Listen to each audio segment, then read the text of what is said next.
Hello, नमस्कार, good morning. क्या हाल चाल आप लोगों के?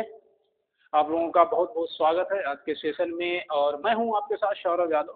हम लोग बात कर रहे थे क्लास 10th के सिलेबस की और क्लास 10th के सिलेबस में हम लोगों ने बात कर ली थी। चैप्टर 1 और चैप्टर 2 हम लोगों ने पढ़ के खत्म कर लिया था। आज हम पढ़ेंगे चैप्टर 3 जिसका नाम है लैंगिक मसले और राजनीति। अर्थात हम इस वाले चैप्टर में पूरे विश्व को समझने की कोशिश करेंगे कि विश्व में क्या चल रहा है, हमारे भारत में क्या चल रहा है, सबको बहुत बेहतर तरीके से समझेंगे। ठीक है, आइए शुरू करते हैं आज की क्लास। पहले समझेंगे लैंगिक मसले और राजनीति से क्या संबंध है और पूरे विश्व में किस तरीके से चीजें चल रही है। तो ठीक है, पहले मैं ये समझाने की कोशिश करता हूँ। ये आपके पॉलिटी का तीसरा चैप्टर है, तो ये चीजों को ध्यान रखेंगे। खैर ये सब आप इतने समझदार हैं यहाँ और बहुत बेहतरीन है, अच्छे दोस्त हैं, समझेंगे। लैंगिक मसले का मतलब ये सीधे सीधे ये कहना चाह रहा कि आपके यहाँ लिंगानुपात किस तरीके का है। लिंगानुपात, आप कहेंगे सर लिंगानुपात का मतलब है कि जो समाज है उसमें कितने पुरुष हैं और कितनी महिलाएं हैं। सीधे सीधे ये यही कहने की कोशिश कर रहा है कि उस समाज में कितने पुरुष हैं और वहां पे कितनी महिलाएं, से कहते हैं लिंगानुपात। ये हो गए लैंगिक मामला। क्या होता है वो मैं बताऊंगा अभी। और उसके बाद बात कर रहा है कि राजनीति की हम और बहुत आसान भाषा में कह सकते हैं कि हम पुरुषों की बात हर जगह करते हैं लेकिन महिलाओं की बात हर जगह करते नहीं है। तो आज हमें इस चैप्टर में यही पढ़ना है कि अगर हम महिलाओं की दृष्टि से विश्व को देखें, महिलाओं की दृष्टि से अगर हम विश्व को देखें तो हम ये जानेंगे कि पूरी राजनीति में, पूरे विश्व की राजनीति में महिलाओं कितने प्रतिशत कार्य कर रही है, कहाँ पे महिलाओं को ज्यादा वैल्यू दी जा रही है, कहाँ पे नहीं दी जा रही है। ठीक है, क्योंकि आपसे क्वेश्चन ये पूछा जा सकता है कि एक विश्व में महिलाओं की राजनीतिक स्थिति के बारे में वर्णन कीजिए। जब पढ़े रहेंगे तब ना आप जाके वर्णन करेंगे, जब पता ही नहीं होगा कि क्या पूछ रहा है तो जवाब क्या देंगे, है ना भाई। हो देखिए, मैंने यहाँ कुछ डेटा लिख रखा है। यहाँ से क्वेश्चन ऑब्जेक्टिव तो पूछे गए हैं, पूछे जा सकते हैं। बाकी यहाँ से थोड़ा सा डिस्क्रिप्टिव से अति लघु उत्तरी, मतलब शॉर्ट आंसर या लॉन्ग आंसर या विस्तृत उत्तरी क्वेश्चन यहाँ से बनेंगे, तो आप ध्यान में रखेंगे। जैसे आगे कह रहा है कि विश्व के विभिन्न क्षेत्रों की राष्ट्रीय संसदों में, पार्लियामेंट में महिलाओं का परसेंटेज क्या है। अब यहाँ से आपसे पता है क्या क्वेश्चन पूछेगा, वो कहेगा, पहले देख लीजिए, पहला क्षेत्र है नॉर्डिक देश जहां का परसेंटेज है 42.3%। दूसरा का क्षेत्र है अमेरिका जहां का परसेंटेज है 29.5%। तीसरा का क्षेत्र है यूरोप, यहाँ का परसेंटेज है 26.4%। और चौथा क्षेत्र है अफ्रीका, यहाँ का परसेंटेज है 23.7%। और पांचवा है एशिया, एशिया का परसेंटेज है 19.8%। और छठवां है पैसिफिक, और यहाँ का है पैसिफिक क्षेत्र की बात कर रहा है वो, कि 15.6%। और सातवां क्षेत्र ये है अरब, जहाँ पे महिलाओं, राजनीति में महिलाएं सिर्फ 15% हैं। जबकि सबसे इसमें सबसे खराब कंडीशन में है भारत, और भारत में महिलाओं की प्रतिशत है जो राजनीति में है वो 11.8% ही महिलाएं हैं जो राजनीति में कार्य कर रही हैं। मतलब आपको एक बात समझनी पड़ेगी कि जहाँ पे 42% है वहाँ 11, लगभग 4 गुना ज्यादा महिलाएं नॉर्डिक देश में काम कर रही हैं राजनीति में, मतलब उनकी भागीदारी वहां ज्यादा है।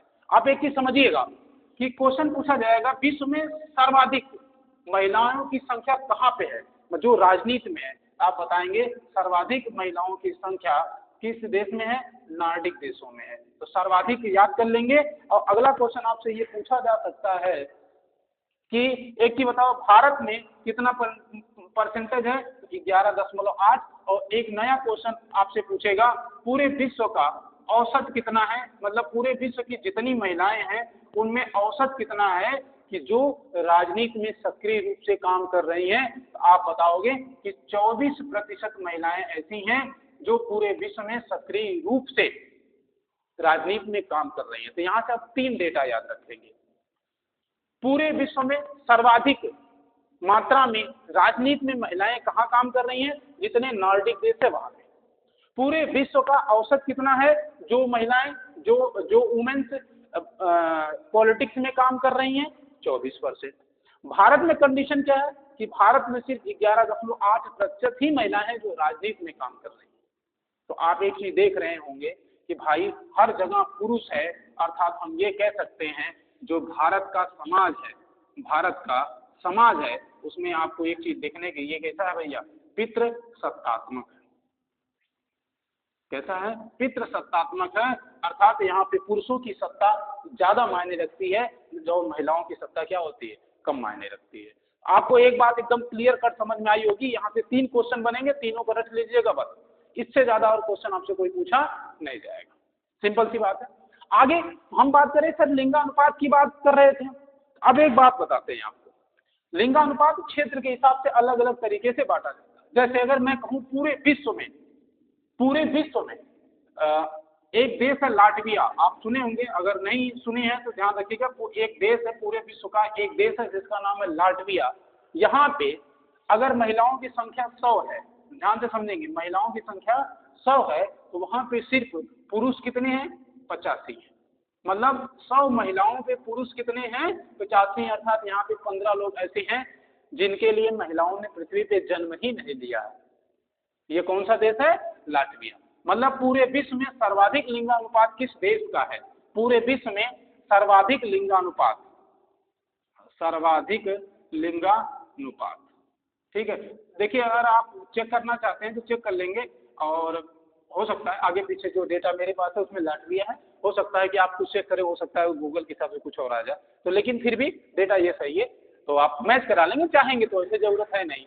अब आपसे ये पूछेगा कि सर ठीक है हम लाटविया का याद कर लेंगे, लेकिन भारत का लिंगानुपात कितना है, तब मैं आपको बताऊंगा कि अगर कहीं पे 1000 महिलाएं हैं, 1000 महिलाएं हैं, तो भारत में सिर्फ 943 पुरुष हैं, 943 मेल हैं, इतने फीमेल पे, अर्थात अब एक से सोच लीजिएगा, जहाँ पे 100 महिलाएं हैं और वहाँ पे सिर्फ 943 पुरुष हैं, अर्थात यहाँ पे भी कंडीशन खराब है। लगभग 57 पुरुष ऐसे होंगे जिनके लिए महिलाओं ने पृथ्वी पे जन्म नहीं लिया। समझ रहे हैं, समस्या इस बात की है गुरु कि यहाँ पे 57 महिलाओं ने जन्म नहीं लिया, उसमें पुरुष की क्या गलती है? बाबू पुरुष की गलती नहीं है, पुरुष इतना हरामखोर जाती है कि वो किसी को अपने आगे नहीं सुनता है। समझ रहे हैं, हाँ, इसलिए ये सही है, इसमें दिक्कत वाली कोई बात नहीं है। तो ध्यान से समझेंगे, आप एक चीज देख रहे हैं कि अगर महिलाओं की संख्या ज्यादा भी है कहीं पर, लेकिन राजनीति पे उनका अधिकार नहीं है। कभी कभी ये कहते हैं, कुछ लोग तर्क भी देते हैं कि महिलाओं के पास दिमाग कम होता है। हाँ, ये बात तो सही भी है, महिलाओं के पास दिमाग क्या होता है, कम होता है। भाई अपना दिमाग 1500 ग्राम का होता है, उनका 1250-1300 ग्राम का होता है, तो वही दिमाग छोटा होता है। लेकिन समस्या की बात क्यों थी कि दिमाग उनका तेज काम करता है, तो खुरापात थोड़ा ज्यादा कर जाती है सब, और कोई बात नहीं है, ठीक है। इसीलिए यहाँ पर संख्या ज्यादा है, लेकिन शासन में भागीदारी कम दी गई है ना, क्योंकि महिलाओं के अंदर एक चीज आप देखे होंगे कि जेलसी की भावना बहुत ज्यादा होती है। जैसे अगर कोई महिला एक लाल साड़ी पहन के आ गई है और दूसरे के पास हरी साड़ी है ना, तो जिसके पास हरी साड़ी वो कहेगी हमको भी लाल चाहिए, भले उससे ज्यादा उसकी महंगी, उससे मतलब नहीं है, उसको भी लाल मतलब चाहिए। यही समस्या है, इसके चक्कर में लड़ाई हो जाती है उनकी। तो उनके अंदर सहनशीलता बहुत कम होती है और बात बात लड़ी जाती है सब। इसलिए देश में लड़ाई ना हो, पूरे विश्व में लड़ाई ना हो, इसलिए राजनीति में महिलाओं की संख्या को क्या कर दिया गया, कम कर दिया गया। ये भाई मजाक की बात है, ऐसी बात नहीं है, लेकिन ध्यान से समझेंगे तो पूरे विश्व की संसद में नार्डिक देश ऐसे हैं जहां पे महिलाओं की संख्या सबसे ज्यादा है। उसके बाद औसत में 24% है, भारत में 11.8% है। अगर विश्व में सर्वाधिक लिंगानुपात देखा जाए तो लाटविया का है, यहाँ पे 100 महिलाओं पे 85 पुरुष हैं, और भारत का लिंगानुपात है 1000 महिलाओं पे 943 पुरुष है। तो आप देख रहे हैं हर जगह राजनीति में महिलाओं की क्या किया गया है, कम किया गया है। तो यहाँ तक अब बात आई कि सर भारत की बात जब आप कर ही रहे हो, अभी बताओ, अभी हमारे यहाँ लोकसभा का चुनाव हुआ था, लोकसभा का चुनाव हुआ था, और लोकसभा के चुनाव में कितने प्रतिशत महिलाओं ने भाग लिया था? हम कहेंगे भैया इस समय जो अभी का चुनाव हुआ है उसमें 13.62% महिलाओं ने भाग लिया है। मतलब इसका डाटा है जो वर्तमान में थोड़ी सी परसेंटेज बढ़ी है। अगर ये पूछे नहीं भैया संख्या बताओ, इसे इतना पूछेगा नहीं यार, यूपी बोर्ड की इतनी औकात थोड़ी है कि इतने डिटेल में आपसे क्वेश्चन पूछे। हाँ ठीक है, ये कंपटीशन में क्वेश्चन पूछे देंगे। मतलब अगर कोई एग्जाम आप दे रहे हैं जहाँ पे एनसीईआरटी बेस्ड क्वेश्चन आते हैं, एनसीईआरटी किताब के क्वेश्चन आते हैं, वहाँ ये क्वेश्चन पूछा जाएगा आपसे। बात समझ में आ रही है? तो समझेंगे लोकसभा में परसेंटेज कितना है महिलाओं का। अगर वो ये कह दे कि भैया एक चीज बताओ, अगर वो कह दे चलो लोकसभा में आप जो बताना चाहे वो तो बता ही दिए, अब विधानसभा में बता दो मुन्ना, तो विधानसभा में कितनी महिलाएं कितने परसेंट है? यहाँ तो बहुत कंडीशन बहुत कम है, लगभग 5% से कम महिलाएं हैं। तो एक चीज देख रहे हो, परसेंटेज देख रहे हो कि अगर पूरे पुरुषों में महिलाएं राजनीति में है ही नहीं भाई, जब राजनीति में है ही नहीं तो वो अपने लिए हक की मांग कैसे करेंगे? अपने लिए वो कैसे शिक्षा की बात करेंगी? अपने लिए कैसे स्वतंत्रता की बात करेंगे? अपने लिए कैसे रोजगार की बात करेंगी? या अपने विकास के लिए कैसे बात करेंगी? जब राजनीति में आओ तो सही। जब ये सब चीजें हो रही थी तब भारत में ही एक प्रावधान किया गया, संविधान में एक संशोधन किया गया और प्रावधान किया गया बाबू, प्रावधान ये किया गया कि भैया हो जब भी पंचायती चुनाव होगा, पंचायती चुनाव होगा, पंचायती चुनाव का मतलब गांव में जो प्रधानी का चुनाव होता है, नगर पालिका का चुनाव होता है, उसमें 1/3 सीट आरक्षित की जाएगी। क्या रहेगी? आरक्षित की जाएगी, अर्थात इतनी सीटों पे और कोई चुनाव नहीं लड़ सकता, सिर्फ महिलाएं ही लड़ सकती हैं। अब ध्यान में रखेंगे पंचायती राज मतलब पंचायती चुनाव में महिलाओं की जो सीट आरक्षित की गई है वो 1/3 तो वो 30% भी लिख सकता है। ठीक है। लोकसभा में कंडीशन क्या है? 13.62% है, जो लोकसभा 2024 वाला लोकसभा का चुनाव हुआ था उसका ये डेटा है। आप ध्यान रखेंगे 2024 की बात ये है, विधानसभा का चुनाव उसके पहले हुआ था तो ये उसका डाटा है कि 5% से भी कम है। तो यहाँ तक बात मेरे हिसाब से कम आई होगी। अब हम समझेंगे सर ये लिंगानुपात वाली बात समझ में आ गई है, पितृसत्तात्मक की बात समझ में आ गई है, अब राजनीति को और किस तरीके से हम देखेंगे। अब चलते हैं आगे और राजनीति को और बेहतर तरीके से समझने की कोशिश करते हैं कि राजनीति में या आपके चैप्टर में किस तरीके की और बातें की गई हैं। लिंगानुपात आपको समझ में आ गया होगा, ठीक है, लिंगानुपात आपको समझ में आ गया होगा, एकदम क्लियर। अब आगे चलते हैं और बात करते हैं। देखिए महिलाओं की हिस्सेदारी भी आपको समझ में आ गई है। अब बात करेंगे धर्म की बात करेंगे। किसकी बात करेंगे मुन्ना? धर्म की बात करेंगे और इसी में हम संप्रदाय की बात करेंगे। क्यों करेंगे? क्योंकि आपकी किताब में इन चीजों का वर्णन किया गया है, आपको ये समझना है बाबू, अगर राजनीति होगी तो बिना धर्म के या बिना संप्रदाय के कभी भी किसी देश में राजनीति हो ही नहीं सकती है। यहाँ तक कि गांधी जी ने एक बात कही थी, अगर याद है गांधी जी के बारे में आप किताबें पढ़िए तो उन्होंने एकदम साफ साफ शब्दों में ये कहा था कि जिस भी देश में राजनीति होगी, या भारत के परिप्रेक्ष्य में उन्होंने कहा था, पूरे विश्व की बात नहीं करी थी, उन्होंने कहा था कि अगर किसी भी देश में राजनीति होगी तो वहां बिना धर्म के बिना संप्रदाय के कोई राजनीति हो ही नहीं सकती है, अर्थात इसको राजनीति से कभी भी अलग नहीं किया जा सकता। अर्थात जब भी राजनीति होगी उसमें धर्म की बात होगी, उसमें संप्रदाय की बात होगी। तो इस समय वर्तमान सरकार अगर धर्म, हिंदू धर्म, मुस्लिम धर्म कर रही है तो उसकी गलती नहीं है, ये प्रकृति का नियम है, ये मानव की सोच है कि वो धर्म की बात करेगा, वो संप्रदाय की बात करेगा। तो एक बात ध्यान रखेंगे, इस राजनीति में धर्म और संप्रदाय रहेगा, मतलब ऐसे कहेंगे था, है और रहेगा, ये इसे कभी अलग नहीं किया जा सकता है। यहाँ तक बात समझ में आई। एक बात जरूर कही गई कि सर ये रहेगा, ठीक है, इससे बहुत इफेक्ट नहीं पड़ेगा, सब लोग समझदार हैं, लेकिन एक बार बताओ, दूसरी की बात, अगर ये पहले की बात हो गई है कि राजनीति से कभी धर्म और संप्रदाय को अलग नहीं किया जा सकता, ये पहली बात होगी। दूसरी बात है कि सर ठीक हम मान सकते हैं, अब हमारे यहाँ कुछ लोग अल्पसंख्यक हैं, माइनॉरिटी है, मतलब जिनकी संख्या बहुत कम है। भाई जैसे एक बात बताओ, अपने जंगलों में अगर कोई जंतु है और उसकी संख्या क्या हो, कम हो, तो कोशिश यही की जाती है कि वो संख्या उनकी बढ़े, वो विलुप्त ना हो, तो उनको संरक्षण दिया जाता है कि हाँ भैया, जैसे अभी मान लो किसी जंगल में बाघों की संख्या लगातार कम हो रही है, अब सरकार क्या करेगी? कोशिश तो यही करेगी कि भैया उसको बचाओ, कैसे भी करके बचाओ, उनकी संख्या क्या हो, बढ़ाई जाए। तो वैसे ही जो अपने यहाँ अल्पसंख्यक हैं, सरकार ने कोशिश करी कि इनकी बढ़ाया जाए, इनकी संख्या कम ना होने, तो खत्म हो जाएंगे भाई। अल्पसंख्यक का मतलब ऐसा थोड़ी है कि मुस्लिम समुदाय खत्म हो गया तो देश खत्म हो जाएगा, ना भैया, मुस्लिम समुदाय के खत्म होने से जो हमारी खूबसूरती है भारत की वो कम हो जाएगी, हमारे यहाँ की विविधता कम हो जाएगी। भाई आप अलग तरीके से सोच सकते हैं, करे सर वो मुसलमान चले जाएंगे या हिंदू चले जाएंगे तो ये अलग राज्य बन जाएगा, भाई बेवकूफ़ी है। कोई घर तब अच्छा लगता है जब उसमें अलग अलग प्रकार के लोग होते हैं, अलग अलग उनकी क्षमताएं होती हैं, और जब मिल के कोई काम करते हैं मजा तब आता है गुरु।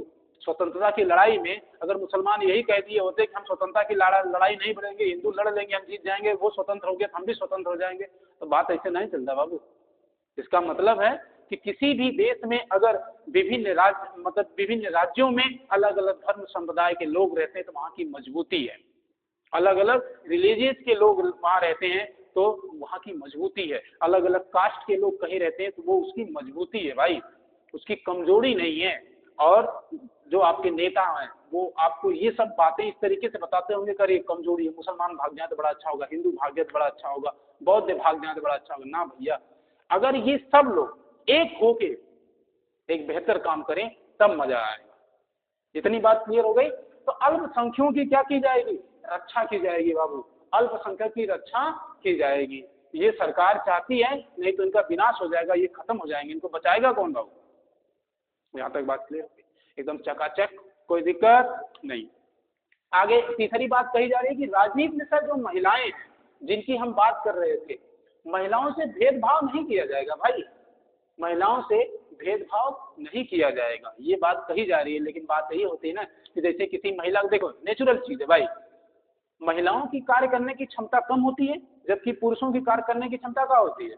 ज्यादा होती है। ये तो एकदम नेचुरल सत्य है। तो जितना पुरुष काम कर सकते उतनी महिलाएं तो नहीं कर सकती ना। लेकिन महिलाओं को भागीदारी तो दो, तो उनके साथ भेदभाव मत करो, करे तुम लकड़ी जैसी हो क्या काम करोगी? नहीं भाई, वो जैसी हैं, दिमाग का काम, दिमाग से कुछ भी हो सकता है। नहीं तो हिटलर ऐसा व्यक्ति था, पहले सिकुड़ी जैसा था, बाद में शरीर बना लिया सेना में जाके, वो पूरे विश्व में राज नहीं करता। दिमाग की उपज है, दिमाग कितना खतरनाक हो सकता है। आपने सुना होगा स्टीफन हॉकिंस का नाम आप लोगों ने सुना होगा कि उनका पूरा शरीर पैरालाइसिस था, पूरा शरीर, हाथ भी काम नहीं करता था, सिर्फ उनका दिमाग काम करता था। और उन्होंने क्या क्या खोज दिया ये आप खुद सोच सकते हैं। तो शरीर से मतलब नहीं है, मतलब आपका दिमाग, आपका भेजा, आपका खोपड़ा कितना काम करता है। यहाँ तक बात समझ में आ गई है। इसका मतलब हो गया कि हमें राजनीति में महिलाओं के साथ भेदभाव कम करना चाहिए, अल्पसंख्यकों की रक्षा करना चाहिए, और कभी भी धर्म संप्रदाय को राजनीति से अलग नहीं किया जा सकता, लेकिन कोशिश ये करनी चाहिए कि उसमें भेदभाव उत्पन्न न किया जाए। यहाँ तक बात समझ आई। एक शब्द है अगला, सांप्रदायिकता। सांप्रदायिकता भाई ये खतरनाक शब्द है। सांप्रदायिकता का मतलब समझेंगे आप। सांप्रदायिकता का मतलब देखो, अगर कोई हिंदू धर्म का व्यक्ति है और कोई मुस्लिम धर्म का व्यक्ति है, और मैं वैसे मुस्लिम धर्म क्यों कह रहा हूं, उसके पीछे रीजन है कि क्योंकि हर जगह हिंदू मुस्लिम का ही लड़ाई कभी सुने हैं कि हिंदू बौद्ध लड़ रहे हैं, हिंदू मुस्लिम बौद्ध लड़ रहे हैं, और धर्म लड़ता है? नहीं लड़ते भाई, मामला ही नहीं होगा, इसलिए इनको समझाना है। तो इसमें यह कहा गया है कि हिंदू अपने आप को उच्च ना समझे, ना ही मुस्लिम आप अपने आप को निम्न समझे। एक देश में रहते हैं जिसका नाम भारत है, और बहुत खूबसूरत देश है। तो जैसे हिंदू भाई एकदम मिल मजबूत के रहें, वैसे मुस्लिम भाई भी मिल मजबूत के रहें, किसी प्रकार का किसी पर भेदभाव ना करें। भाई आप मिल के रहेंगे ना, बहुत तरक्की करेंगे, देश आप तरक्की करेंगे, देश तरक्की करेगा मेरे भाई। तो हिंदू मुस्लिम को कभी लड़ाया ना जाए ये बोल के कि तुम हिंदू हो, तुम मुस्लिम हो, तुम ये हो, फलान ढंग का। नहीं भाई, इसकी जरूरत नहीं है। सिर्फ लड़ाई होने से नुकसान हुआ है, नहीं तो आप अगर आपको ये लगे कि एक दूसरे से लड़ाई करने पे आपको विजय प्राप्त होगी, तो प्रथम विश्व युद्ध देख लीजिएगा, जर्मनी का नाश हो गया था भाई। प्रथम विश्व युद्ध जर्मनी का नाश हो गया था। और ऐसा ही होता, अमेरिका हर उतनी पावरफुल है, सब देशों पे आक्रमण करके जीत लेता और बना, उसको पता है कि युद्ध करना, लड़ाई करना बेवकूफ़ी है। आप इस बात को समझिए कि हिंदू मुस्लिम या अन्य किसी जाति धर्म की वजह से आप लड़ाई करते तो आप बेवकूफ़ी कर रहे हैं, आप समझदारी नहीं कर रहे हैं। ठीक है मेरे भाई, यहाँ तक बात समझ आई है। एक शब्द है धर्म, एक शब्द और यूज किया जाता है राजनीति में, धर्मनिरपेक्ष शासन। धर्म निरपेक्ष शासन, एक शब्द यूज किया जाता है, धर्मनिरपेक्ष शासन। धर्मनिरपेक्ष शासन का मतलब ये होता है भाई साहब, एकदम क्लियर कर समझिएगा कि आप संविधान में या किसी राज्य में या किसी भी क्षेत्र में जो सरकारी हो, वहां किसी एक धर्म को बहुत अधिकार नहीं दिया जाएगा। मतलब हम कह सकते हैं कि आपको ये संविधान ने स्वतंत्रता दी है कि आप हिंदू धर्म को मानते हैं, आप अपना प्रचार प्रसार जो चाहे सो कीजिए। आप मुस्लिम धर्म को मानते हैं, उसमें स्वतंत्रता है, आप जो करना चाहें भाई कीजिए, कोई दिक्कत नहीं। लेकिन कभी भी हिंदू धर्म मुस्लिम धर्म की बुराई नहीं करेगा, ना ही मुस्लिम धर्म हिंदू धर्म की बुराई करेगा। संविधान, जैसे आप किसी की बुराई शुरू करते हैं, संविधान आपको दोषी मानता है। ये प्रशासन आपको दोषी मानेगा कि बाबू क्या कर रहे हो, कहें इसकी बुराई कर रहे हो। मतलब एक बात और आसान भाषा में कहें कि आप शरीर से को फट्टे कट्टे हैं, एकदम मजबूत हैं, और कोई आपके बगल में एकदम सिटुड़ी जैसा इंसान है, एकदम लकड़ी जैसा है, उसकी आप बुराई करेंगे, बोल देंगे ना जा रे भाई तू, यही तो कहेंगे कि तू जा भाई, तुझसे कौन लड़ेगा। तो बस इतना समझ लीजिए, अगर आप ताकतवर हैं तो अगर कमजोर कोई व्यक्ति है तो उसे बोल दीजिए भाई जाइए, आप आपसे लड़ने की जरूरत नहीं है। तो कहता है, संविधान कहता है कि हमारे यहाँ का शासन, भारत का शासन धर्मनिरपेक्ष होना चाहिए, अर्थात किसी भी धर्म को हम ना तो निम्न दिखा सकते हैं ना तो उच्च दिखा सकते हैं। अब जो आप धर्म मानते हैं एकदम प्रेम से अपने धर्म को मानिए, अपने धर्म का प्रचार प्रसार कीजिए, उसकी खूबसूरती को लोगों को बताइए कि हमारा धर्म कितना अच्छा है, ये बहुत अच्छी बात है। लेकिन कभी आप ये नहीं करेंगे कि किसी के धर्म की बुराई करेंगे, वो होता है धर्मनिरपेक्ष। हमारे संविधान की प्रस्तावना में ये बात लिखा गया है कि भारत एक धर्मनिरपेक्ष देश है, अर्थात भारत में अनेक अनेक धर्म के लोग रहते हैं लेकिन कोई किसी की बुराई नहीं करेगा। लेकिन नेता लोग होते हैं और धर्म के ठेकेदार होते हैं, ये जब तक आपसे ना कहेंगे कि अरे फलाना का धर्म बुरा है, तब तक इनको चैन नहीं आता। आप इनकी बातों में मत आइए, आप खुद सोचिए, पढ़िए और समझिए कि भाई धर्म ने हमें क्या दिया है, या धर्म की बात लेकर हम किसी से लड़ जाते हैं तो हमारा कितना नुकसान होगा।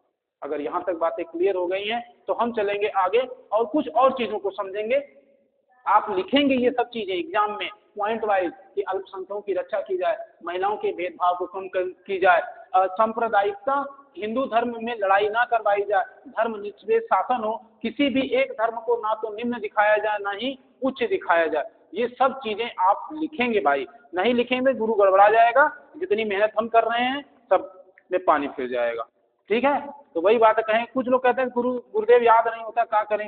ये बाबू याद सबको नहीं होता है, सबके पास वही दिमाग है। अगर हर बात आपको याद रहने लगे ना, हम बता रहे हैं कि कुछ लोग आत्महत्या कर लेंगे। अब कहेंगे सर जी याद करने और आत्महत्या का क्या संबंध है, भाई आप डिप्रेशन में चले जाएंगे। इसलिए कुछ चीजों का भूलना भी जरूरी है, कुछ चीजों का भूलना भी जरूरी है। भाई दबे मान लीजिए कि आपकी गर्लफ्रेंड थी, हाँ ब्रेकअप हो गया, अब उसकी बात लेके आप बैठे थे, ओ माय गॉड कितनी सुंदर थी, ऐसा सोच के आप बैठेंगे भाई, तब बाद में जो छोड़ के चली गई कितना तकलीफ होगी ना। तो अगर छोड़ के चली गई तो कोई दिक्कत नहीं है, समझ रहे हैं भाई लोग। इसलिए कुछ चीजों का भूलना भी क्या है, जरूरी है। तो हम लड़ाई झगड़ा को भूल के प्रेम से भाईचारे के साथ रहें, एक दूसरे की तरक्की करें, ये अच्छी बात है। चलिए यहाँ तक अगर बातें क्लियर हो गई हैं, हम चलेंगे आगे और कुछ चीजों के बारे में चर्चा करेंगे, देखेंगे और क्या क्या बात करेंगे। अब हमारे यहाँ बात आती है जाति की, समझ रहे हैं। अब हमारे यहाँ बात ही आती है जाति की कि सर जातियों का विभाजन इसमें कैसे किया गया है, कौन कितना परसेंटेज है, क्या मामला है। तो मैं आपको साफ साफ बताता हूँ, ध्यान से समझेंगे।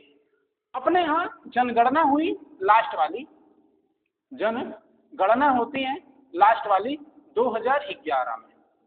तो 2011 में जब जनगणना हुई तो इस जनगणना में पूरा डेटा आया, हर प्रकार का डेटा आया। जैसे मैं बताता हूँ, ध्यान से समझेंगे, एक एक को डेटा को बताऊंगा और हर एक डेटा आप समझेंगे। जैसे मैं यहाँ पे धर्म के हिसाब से डेटा लिखता हूँ ताकि आपको समझ में आए, मतलब भारत में कितने प्रतिशत कौन सा धर्म है, भारत में कितने प्रतिशत कौन सा धर्म है। तो सबसे पहले एक धर्म की बात करते हैं, हिंदू धर्म। आपके दिमाग में अगर सर हिंदू धर्म तो भारत में कितना हो सकता है, ए बाबू भारत हिंदू धर्म से ही बना हुआ है, सनातन धर्म से ही बना हुआ है। और अगर ये परसेंटेज हिसाब देखो जो एनसीईआरटी में लिखा हुआ है वो 89.8, हम ये कह सकते हैं लगभग 80% भारत में सिर्फ हिंदू रहता है भाई, 80% हिंदू रहते हैं। और अगर हम मुसलमानों की बात करेंगे, मुसलमानों की मतलब मुसलमान की बात करेंगे तो सिर्फ 14.2% ये लोग हैं। आपको समझ में आ रहा है। आप कौन सी लड़ाई, बिना वजह की लड़ाई, हिंदू मुस्लिम की लड़ाई, तो भाई कौन सा सामना है, कहीं पे किसी प्रकार की कोई बात है। प्रेम से रहिए, खुश रहिए, झूठे ही कर नेताओं के चक्कर में, बाबा के चक्कर में कहें जिंदगी के नाथ किए पड़े। नो भाई, सिंपल सी बात है, आपके पास जितना कपड़ा है उतना ही शरीर ढकेंगे ना। ये थोड़ी है कि उसमें पूरे गांव को समवा लेंगे। सिंपल सी बात है, आप जितने हैं खुश रहिए, बस इंसानियत जिंदा रखिए। अगला है ईसाई की बात करेंगे। ईसाई कितने परसेंट है पूरे भारत में? सिर्फ 2.3% है ईसाई। तो तीसरे नंबर पे किसकी बात आ जाती है? ईसाई धर्म की आ जाती है। अब बात करेंगे चौथे नंबर पे, इससे कम है सिख और बौद्ध। सिख 1% है, 1.7% के आसपास। हाँ ये परसेंट देखो, जैसे हमने कहा कि 1.7%, 1.7%, तो भाई 1.7 के बाद यहाँ 6 भी हो सकता है। तो ऐसा नहीं कुछ की लड़ाई कर लीजिए हम सारे उसने 6 दिया था ना भैया, 1.7 के आसपास हो सकता है, मतलब 1% या 2% मान सकते हैं। समझ आई बात? अब पांचवा धर्म है बौद्ध धर्म। बौद्ध धर्म, अब कहेंगे सर बौद्ध धर्म तो बहुत कम है यार, ये लोग बहुत शांत हैं। आप देखते हैं कभी सुने हैं कि कहीं बौद्ध धर्म वालों से लड़ाई हुई है? नहीं सुने होंगे, क्योंकि उनको ये बौद्ध मतलब गौतम बुद्ध ने ये बता रहा कि मतलब आप शांत रहें, जब आपको गुस्सा दिया है तब भी आप शांत रहें। हमारे हिंदू धर्म से एक परशुराम, बात बात पे गुस्सा आ जाते थे भाई, एकदम वो तलवार जैसा पतन क्या रखे थे, गड़ासा बोलते हमारे यहाँ। जैसे ही कोई बात आ जाती है एकदम गुस्सा में मार देंगे, काट देंगे, एकदम लगता है खून में भरा गया है भाई। समझ रहे हैं आप? देखे होंगे। तो भाई अब के जो आगे लोग हैं उन्होंने क्या किया, उसके हिसाब से तो आप उत्तेजित होंगे। तो बौद्ध धर्म की संख्या बहुत है, शांति प्रिय लोग हैं, तो इनकी संख्या लगभग 0.7% है। अब 0.7 याद कर लेंगे, ठीक है। बौद्ध धर्म, इसके बाद जैन है। जैन लोग तो इतने कम है भाई, इनका कोई परसेंटेज है ही नहीं यार। मतलब ऐसे मान लो जैन और एक आध दो धर्म होंगे, ये इन लोगों को अन्य धर्मों में रख लो, मतलब 1.3% के आसपास, इसी में सबको जोड़ लो कि सब इसी में है। हाँ अब देखो मैं क्या समझाना चाह रहा हूँ कि जब जनगणना हुई तो हिंदू सबसे ज्यादा थे, उसके बाद मुसलमान थे, उसके बाद ईसाई थे, उसके बाद सिख थे, उसके बाद बौद्ध, उसके बाद जैन थे। तो हिंदू टोटल भारत में कितने हैं? लगभग 80%, मुसलमान लगभग हम कह सकते हैं 15%, ईसाई लगभग 3%, सिख लगभग 2%। ये मामला, ठीक है। संख्या ज्यादा है तो संख्या ज्यादा है, ये देखो एक बात आप समझो, संख्या ज्यादा होने के मतलब नहीं है कि आप समझदारी ना दिखाओ, आप किसी जिनकी संख्या कम उनको मार दो काट दो ना भैया। अगर वो चूं करे, जैसे एक बात बताओ, आप में पाकिस्तान है, हमसे जनसंख्या बहुत कम है ना, वो ससुरा हमको आंख दिखाए हम छोड़ेंगे? हैं? देखो पाकिस्तान वाला अगर कछू कहे उसको ले आओ ऐसे पैर में ऐसे फंसा लो और फिर कहनी कहनी मारो, बोल ले, तब मजा आएगा। समझ रहे हैं? दूसरे देशों से मतलब जो दुश्मन देश है उनको छोड़ना नहीं है। चाइना वाला साला नाटा कूटा होता है, रोज आंख दिखाता रहता है, वैसे मिल जाए उनको ऐसे दबा दो, सारे फिर बोलेगा ठीक है। लेकिन अपने यहाँ अगर कोई मुसलमान है, अपने यहाँ कोई जैन है, बौद्ध है, या किसी अन्य धर्म को मानने वाले लोग हैं अगर हैं, उनसे ये पंगा नहीं करना, वो उनके साथ भाईचारे के साथ रहिए। कहीं कभी कोई गलती भी हो जाए तो एक दूसरे को माफी करके आगे बढ़िए और तरक्की कीजिए, ठीक है। तो ये हो गया धर्म के हिसाब से। अब अगली बात आएगी जाति के हिसाब से कि सर पूरे भारत में कितनी जातियां हैं। तो भैया पूरे भारत में पता नहीं कितनी जातियां, सरकार को भी नहीं पता है, लेकिन सरकार ये कहती है कि सभी जातियों को हम 4 भागों में या 4 वर्णों में हम इनको बांट सकते हैं। अब जैसे वो कहते हैं जनरल, जनरल का मतलब हम यहाँ लिख दें सामान्य लिख दें तो आपको समझ में आ जाएगा। तो पूरे भारत में जो सामान्य है वो लगभग 20 से 30% के, मतलब 20 से 25% है ऐसे सामान्य, मतलब जिनके पास पैसा ऐसा है, रुपया उठया है, ठीक है कहने का मतलब। अगले नंबर आता है ओबीसी का, मतलब अन्य पिछड़ा वर्ग, इसको हिंदी में कहते हैं अन्य पिछड़ा वर्ग, मतलब अदर बैकवर्ड क्लास, ठीक है। इनका जो परसेंटेज है पूरे भारत में सबसे ज्यादा है, हम कहेंगे लगभग इनका 40 से 50% इनकी आबादी है, इनकी जो पॉपुलेशन है वो 40 से 50% है। अब आगे समझेंगे। एक आता है एससी, हम इसको बोलते हैं अनुसूचित जाति, अनुसूचित जाति, ठीक है, मतलब शेड्यूल कास्ट है। अब कहेंगे सर इनका कितना परसेंटेज है, तो जो एससी की परसेंटेज है वो है 16.6%, ठीक है। और इसके बाद एक चौथी है उसको बोलते हैं एसटी, शेड्यूल ट्राइब्स बोलते हैं, अनुसूचित जनजाति, अनुसूचित जनजाति, ठीक है।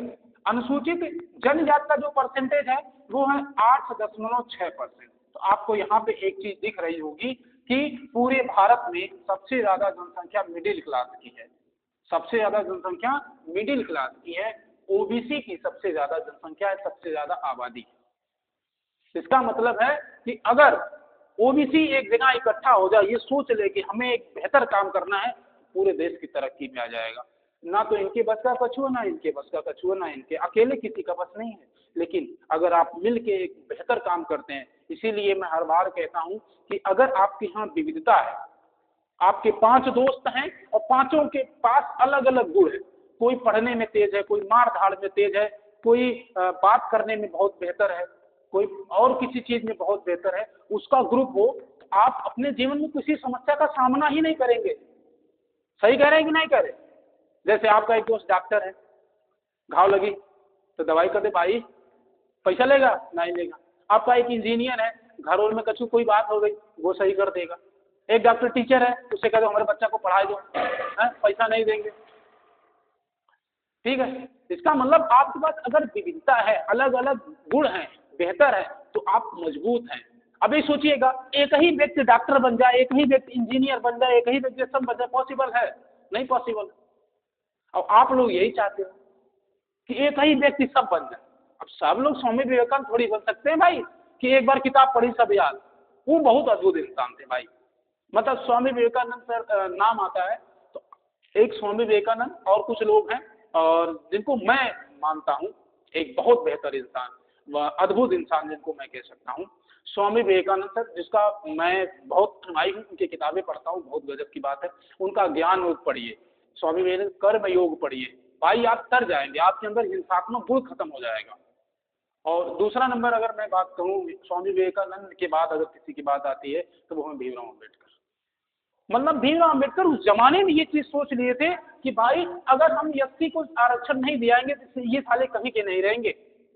क्योंकि एक व्यक्ति ऐसा होता है ना, उसके दिमाग में ही होता है कि वो अगर नाले में है तो नाले में ही रहना चाहेगा, वो बाहर नहीं निकलना चाहेगा। और अम्बेडकर ने ये तब सोचा था कि नहीं, इनको नाले से बाहर निकालना है। लेकिन फिर भी आज भी हाल वही है कि दारू पी के मस्त रहेंगे।